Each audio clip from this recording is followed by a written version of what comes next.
Next story will wind you right up. Al-Qaeda and Osama bin Laden being called freedom fighters by an American professor. The textbook in question reads this way, quote, "The al-Qaeda movement of Osama bin Laden is one example of an attempt to free a country, in this case Saudi Arabia, from a corrupt and repressive regime propped up by a neo-colonial power, in this case the United States." Well, that textbook was written by the professor in question, and one student in the class was so appalled after reading it, he wrote an op-ed warning other kids about the class. That student from California Polytechnic State University at San Luis Obispo, Aaron Bandler, joins us now. Aaron, thanks a lot for coming on this morning.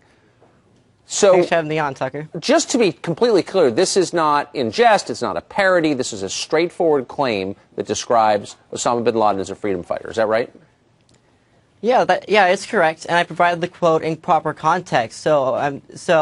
I mean, and he didn't even deny it. He says when the Fox News author interviewed him that his writings are normative, not empirical, which is just kind of academic jargon for saying that he thinks what he wrote is fact, when clearly it's an opinion, not a fact. So, I mean, if this guy's willing to describe Osama bin Laden as a freedom fighter, what's the rest of his class like?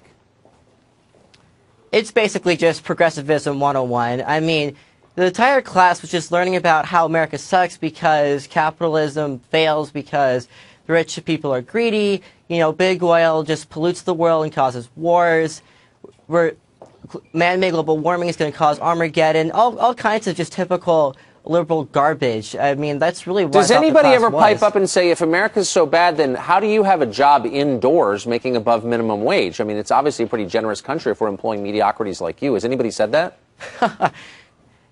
No one's ever said that. No, I mean, it's a lecture class, not really a discussion class. I bet it is. What percentage of the kids, you obviously caught this immediately and were, as you said, offended by it.